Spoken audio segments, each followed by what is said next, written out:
Hello and welcome to episode 32 of Intruder, Theatre in the Making podcast. I'm your host, Remi Rachuba, and thank you so much for tuning in. Now, in this episode, I would like to talk only about the Fringe and just maybe share some tips, advice, some insight into the festival. Hopefully it will be useful to anyone who wants to take their show to next year's Fringe, or maybe Fringe 2024 or 5. Maybe some of the things will still apply. I really wanted to cover it all in one episode, but there was so much to talk about. I'm not really sure whether I'm going to cram it all in one episode, so that's why I think there will be two, but let's see how it goes and how much time it takes me. In the previous episode, I talked about the rehearsal process for my play, solo play INTRUDER, INTRUZ, and in the previous episode, I talked about the preparations for rehearsals. I'm basing all my opinions and insight on my solo play, and as I had just said, which ran at Summer Hall in August and received an extension. So yeah, as I said, hopefully it will be useful to anyone, just to anyone in general, but maybe also anyone taking the show to the Fringe next year. In this episode, I'd like to focus on a couple of things: accommodation, technical staff and technical run, also talking about flyering, leafletting, box office staff. So I think it's going to be quite resourceful and insightful and informative. That's what I think, and this is really what I want the podcast to be to anyone who listens, or you can share it with friends as well. So let's kick off. We went to Edinburgh on the 1st of August. It was me, Marcus, the director, and one of the technicians. It wasn't our own technician and sound designer and lighting designer that worked with us in rehearsals. It was someone else that we hired. Now, this is the very first piece of advice that I can share. I found it very, very hard to find someone, technician, to go with us to Edinburgh, and I didn't know where to look for anyone. And a friend of mine, Sasha, she took her show to Edinburgh a couple of years ago, and she recommended a guy named Benji, who knows quite a lot of technicians. It turned out that after the pandemic, there is not a lot of technicians available. And it was very, very hard to find one. And Benji, I don't know, he knows a lot of people, and he is super nice. He found someone for us, and they were great. And how can you find Benji? You can go to his website, which is www.bruin, BRUIN, technical.co.uk. When I went to the website now, it's under construction, but there is a nice message, and there is also an email address for Benji, which is Benji, BENJY, at bruintechnical.co.uk. Now, Benji doesn't even know that I am recording this, or even that I have a podcast, let alone mention him. But I think he was super nice. He was actually doing a couple of shows in Edinburgh as well, and I think he, as I said, he knows people here and there, and he really made sure, and he told me that we would find someone for me, and he did. So anyone, not only for the Fringe, but I think for any shows in London or maybe even in England, he would know someone. So I would always go to Benji if I was looking for a technician. So 1st of August, we went to Edinburgh separately. I actually took a new train service called Lumo, and I didn't know anything about it before. I booked my tickets back in March, and I paid to Edinburgh. Well, I paid one way. It was about £36, which was great. And even when I was booking my ticket for my return, well, my train back from Edinburgh to London, I paid 50 quid. So very good service, cheap tickets. I would always look them up. Lumo, Lumo. They're not paying me, so Bench is not paying me, Lumo is not paying me. I just share my insight. We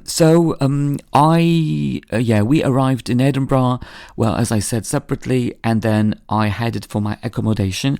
Now, the very first thing about accommodation, I know it was a nightmare for so many people. It was super expensive.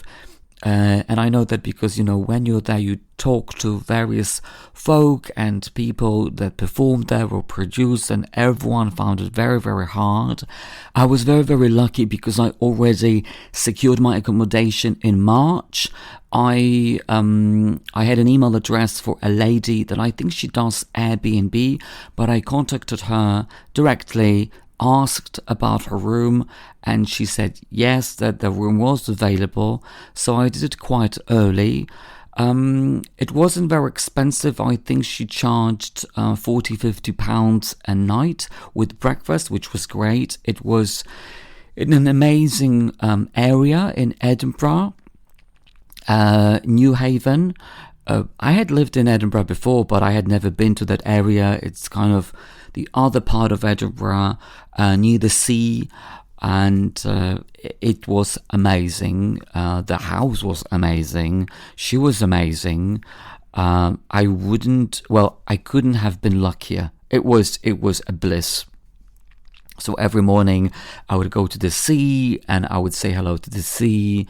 And I really liked the fact that I was away from all the craziness that is going on at the Fringe, because there was so much happening that I think it's important to just look after yourself, because we are performing or even producing, and it's always good to just take it easy, relax, reset, and recharge batteries for the following day.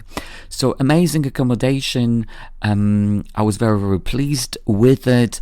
The landlady, she was a therapist as well, so every time I finished my performance and I came back home, I spoke to her, and it felt like I was going to therapy. And not that I needed it, but it was just so soothing and calming, and it was great, and we still are in touch. I'm very, very grateful that I could stay up there, and I stayed over there for the extension as well. If anyone needs any contact for the future, you can contact me, and I can give you her email address, and you can take it from there. But I was very, very lucky. I know people found it very, very hard, and it was extremely expensive. But if you sort it out earlier, you can maybe get a better deal. As I said, I'm more than willing to share the details of the person where I was staying. So that was the 1st of August. Now, our technical rehearsal was on the 2nd of August. Now, we were actually quite lucky. Why? Because technical rehearsal was on the 2nd and our preview was on the 3rd, which was actually quite useful and handy, because it nicely overlapped. As I said before, I know quite a lot of people went earlier, that then they had a little bit of a gap between the tech and the preview, but as I said, I had been speaking to technical staff from Summer Hall quite early in March, so we had it sorted, and I was actually quite happy that we had it like that, technical on the 2nd and 3rd preview, because you're also thinking about, costs. If you have a technical rehearsal, on the, 29th of July, then it's a couple of days and you still need to pay people to be there. So we were quite lucky. Now, our technical rehearsal was 4 hours. I think it was from 9 to 1. Interesting trivia. I think when we got over there, we were in the demonstration room, which is like a lecture room, perfect for INTRUZ, because there is some educational element in the play. So it was perfect. There was even a blackboard in the room. I couldn't actually believe it when I saw it in the photos that there was a blackboard. I think someone must have been using the room before. Well, there was another rehearsal the day before because they were still cleaning the room. Interesting thing was, I think Summer Hall also hires technicians because, as far as I remember, the technicians that we had in the demonstration room, they were not really familiar with the rig, with the console, so they were working with the manual, like how to do certain things. And our technician, our show is quite simple, and our technician was just going through it, and then there were some issues with the rig, I think, with the sound or lighting, as far as I remember. And what happened was that we didn't particularly do the full run of the play, although it's only 65 minutes that day. It was more like stop, and which you would expect from a technical run, but it took longer. So we did, I think, half or 75% of our run that day, and actually the second part of the technical rehearsal was during the preview, because there were certain things that we didn't cover, as far as I remember, during our technical run on the 2nd. Now, we also had a photographer during our technical run. I think we were wondering when the photographer could come. And I think from my experience now, it would be nice to have someone during your technical run or a rehearsal. As I was saying, it was quite demanding, that technical rehearsal at Summer Hall, because we were still playing with the lights and sounds and something wasn't working. But we had an amazing photographer. His name was Robin Mitchell. I don't think he's on social media. He's on Facebook as Robin Mitchell Photography. Once again, he's not paying me for this. I just loved his photos. Marcus, the director, recommended him. And I was in touch with other photographers before, as recommended by some other people, and some were available, some were only available for 2 hours, because then they were, covering another show. But I really wanted to make sure that my photographer is there for 4 hours, because you don't know what's going to happen. And I'm glad we had Robin for 4 hours, especially as our technical rehearsal was all over the shop. I mean, it was okay, break, stop, and then we waited for some time. And during these breaks, Robin took amazing photos. You can see all of them on intruderplay.com or on social media. Probably Instagram is the best one because it's just photos. So Instagram, on Instagram, it's Intruder Play. Robin, thank you so much if you ever listen to this podcast episode. Amazing photos. And yes, and it's also good to have photos then for the run, because once Robin took photos, then we could use it for promotion, for during the run. And as I said, photos were incredible, and I think I had been using 6 or 7 photos throughout the whole Fringe. And it's also important to have, especially when you've got reviewers coming, because then they request photos, production photos, so it's good to have someone, good to have the photos before the run. This is what I think, but it doesn't have to be like that. You can still use your main photo of the poster as well. The fee the photographers were charging, I think, was around £300-400 just for your budget, if you are budgeting in a photographer.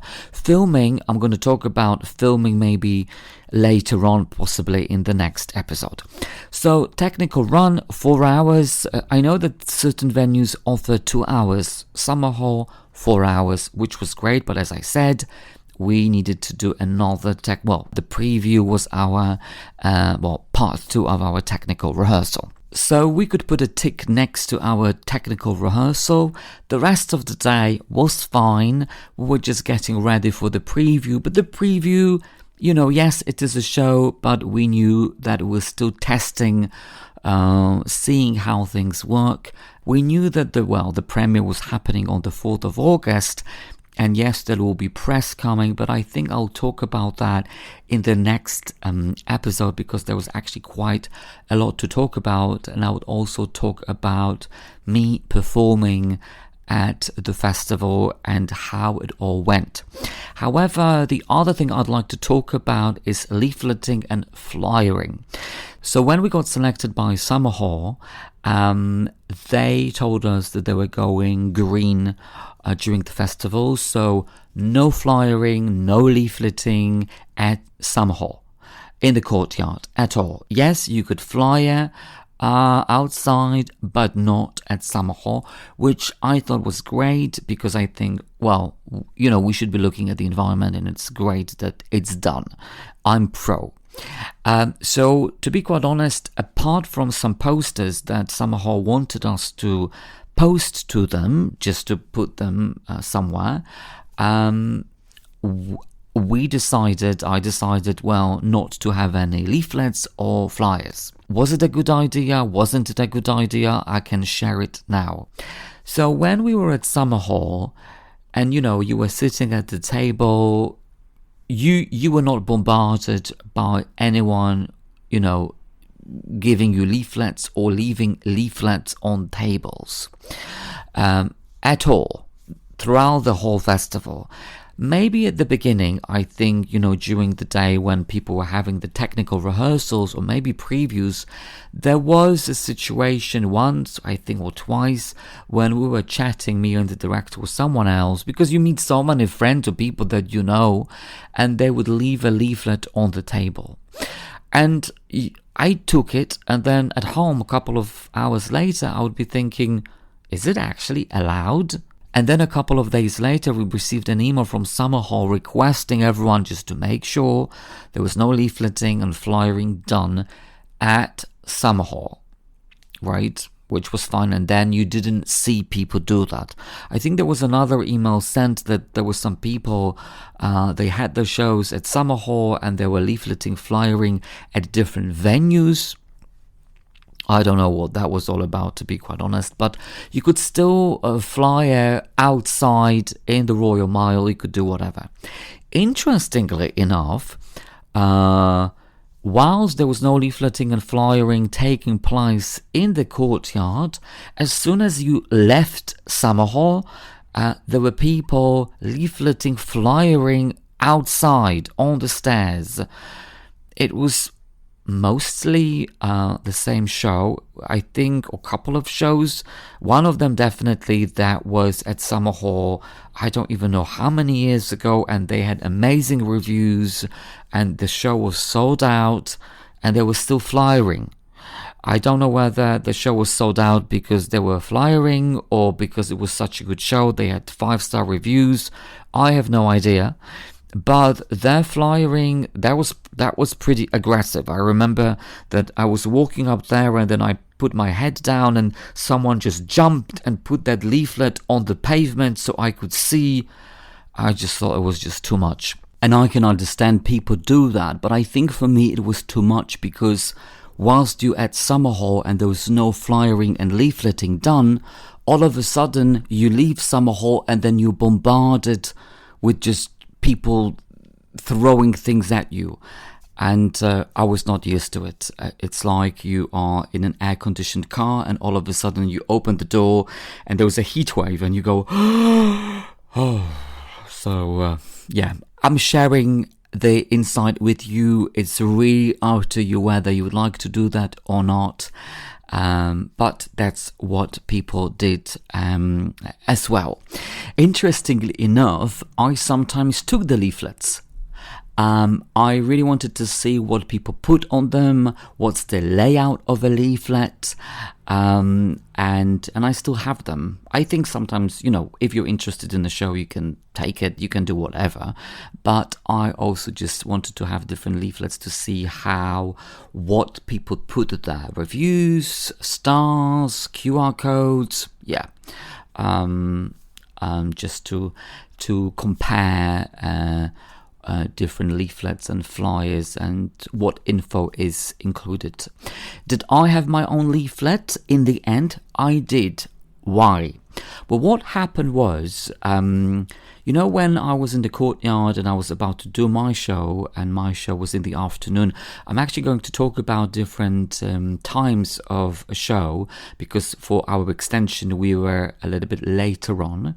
So when I was waiting for my show, to do my show, I would be sitting in the courtyard and I would meet certain people, and people would say, "Oh, what show are you seeing?" And then I would say, "I'm not seeing a show, I'm doing my show." And then people would ask me, "What show is it?" And I would say, "Intruder." And they would say, "What?" And I would say, "Intruder." And then they would say, "Do you have a leaflet?" And that would be the perfect time when you hand that leaflet. But because I didn't have a leaflet, I would say, "Oh, you know what, it is in the program." And then people would say, "Oh, okay, we'll have a look, because we need to go." And that's it. So there were more situations like that, and I thought, you know what, it's actually pretty good to have something to to hand to people if they ask, because it's a visual, and now quite a lot of people are into visuals, but also they like a hard copy, which I'm going to talk about in a second. So maybe good to have a leaflet, a flyer there. It also depends on where you are, what venue you are. I can talk about summer hall, whether it works, flyering, leafleting. I'm not sure. I was speaking to a colleague of mine a couple of weeks ago who was also doing a show at summer hall, and he was saying that it was more like a guilty conscience thing that you need to do it. I don't know. It's really up to people. I didn't have them, so I can't say whether it worked. I think I have my own theory on promotion, but I'll probably talk about it in the next episode. Now, as I said, speaking of hard copies, so programs. Should I have a program or not? Once again, we go back into the info from Summer Hall about flyering and leafleting, and they didn't have, any guidelines about programs, but I thought, okay, since we're not going to have a leaflet or a flyer, we're not going to have a program, we're going to have a QR code. When, people come in, we're going to have it on a piece of paper, and, people will be able to scan it and see who the creative team is. That was my idea. So we had a QR code printed and we put it on the door, and that's it. It was a little bit difficult to decide what to do, because initially in the play I ask people to turn off the mobile phones. So it was one of these things that, okay, so people are going to scan the QR code and then turn off the mobile phones. It was quite contradictory, but then I didn't know how to go about it. So we thought, okay, let's go green and let's have a QR code. However, in practice, it looked a little bit different. So our show was at 3 p.m. Which I think is a very good time. We started letting people in, I think it was maybe 7 or 5 minutes to 3, and we just opened the door and people could come in. If I was doing it again, which actually we started doing it later on, but definitely I would always ask people to queue up outside, and then when people are queuing up, then I would hand them a hard copy of the program, like A4 with the details of the creatives and stuff like that, rather than having a QR code. Maybe I could have a QR code, but definitely I would have a hard copy, because then when people are waiting, and even they can come and wait and queue up 15 minutes before the show, then you hand them the program and they can, they go through it. And that is one thing, definitely hard copy of the program for people to occupy themselves with something while they are waiting. So that is one thing. The other thing is, I think it's a psychological thing that, when you are there and when you're passing different venues, you often wonder, what is that queue for? Oh, it's a business show. Oh, what is that? And then people are interested in it, rather than you actually don't know that there is a show going. This is my take on it, but I always think that the queue is a good thing rather than just letting people in. I went to see some other shows, and yes, I needed to queue up. I was given a program, wonderful play by Jack McGregor. I went to see, I queued up, I got a program, and I still have it. And even I asked Jack recently to email me the copy of the program, because I wanted to see again what it was like, because I now want to have a program. And even when I was doing a performance last Sunday at Posk in Polish, the Polish version, we handed out programs because I think it's a nice thing to have. So I really started doing what I thought worked for other companies. And on top of that, the front of house staff at Summer Hall, they were very, very helpful. You can ask them for anything. They were very accommodating, very easygoing. Quite a lot of them were Polish, so it was nice to get to know them. Some of the technicians were Polish from Edinburgh, so it was good. And they would be very much helpful if you asked them for certain things. They would really just make sure that, everything runs as smoothly as possible. So leafleting, flyering and programs, that's one thing. But there was another thing which I think is worth mentioning, and it's to do with front of house and box office staff. So I was doing 3 Polish performances there. Most of them were in English, but we were doing 3 of them in Polish. And it was announced in the program, on social media, everywhere.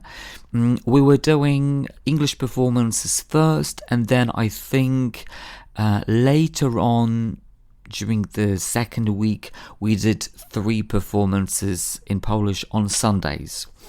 I will probably talk about that in the next episode, the promo for that, but I want to focus on something else. So I thought, well, since it's out there, people would know about it, that it's a Polish language performance. But, well, not everyone knew about it. Because when I was doing a Polish performance one Sunday, I could see that there were people sitting in the first row and they were not registering, like there was no reaction on their faces at all. And yes, that can happen, and people react to certain things in a different way. So when I'm performing, I'm having these thoughts like, oh my god, they're not, wow, maybe they don't know it is in Polish. And then it crossed my mind that, well, they bought the tickets for Intruder, but nobody had informed them that it was in Polish, although I thought, well, it is everywhere, it's announced, it's on the website, they should know. But very often, it's walk-ups. People just want to buy a ticket, they were in a rush, they were in a hurry, they wouldn't know. The box office wouldn't be able to tell them. So after that first performance, we had one reviewer at the Polish performance, and because the review wasn't coming, I went to the press office and I asked about, what happened? Will they be able to sent a review, and then they emailed back the press office and said, oh, we didn't know it was a Polish performance, so there would be no review.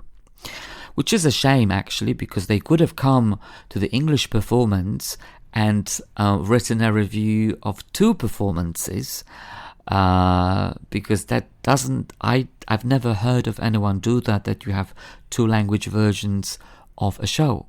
But I think it was someone from 3 weeks. Well, it's their loss.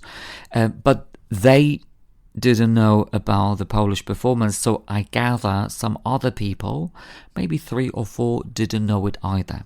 So I think whatever you do about your show, whether it's 2 different language versions or there is other things, always maybe tell front of house to remind people coming in that, for example, it's a Polish performance, so that they know that they're not going into something that they wouldn't be able to understand. The same with the box office. After that first Polish performance, I went to box office people and I just asked them very kindly just to remind people on the day when we were doing the Polish performance, just to make sure to tell them that it's a Polish language performance.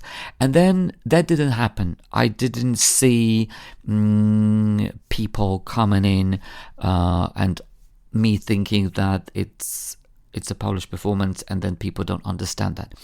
Interesting trivia, it's always good to get on with box office staff.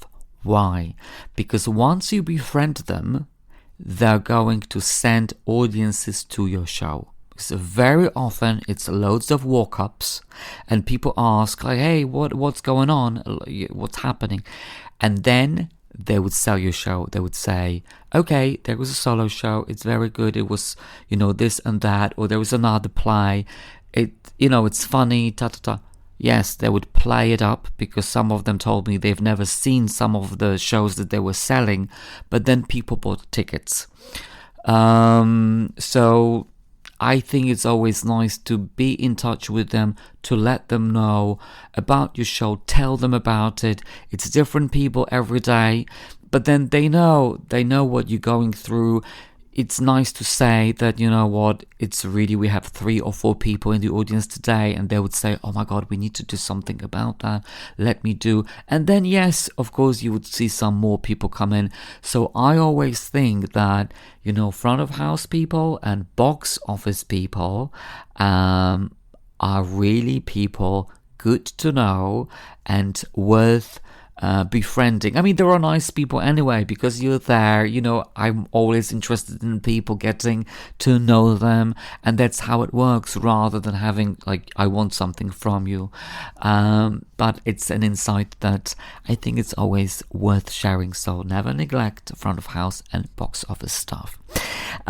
So wow, we've covered quite a lot of things, I feel. Accommodation, technical, flyering, leafletting, front of house, box office staff, and hopefully next time I will talk more about promo and press releases, the run, the extension, and the whole Fringe experience and how I enjoyed it, because why wouldn't I talk about that? On another note, I've just done a performance at POSC here in London. That was done on Sunday. It went well. Probably we'll talk about it later on in some other episode. And also in 2 weeks, I'm heading to Warsaw to perform a Polish version. And on the 5th and 6th of December, I'm bringing INTRUDER to Theatre 503. So London premiere. All the details about the show and the links are on intruderplay.com website, so you can check it over there. And I'll speak to you next time. I'm not sure when it's going to be, because I'm going to be quite busy, but there will be definitely part 2 coming at some point. So until then, stay well, stay safe, and I'll speak to you next time. Bye for now.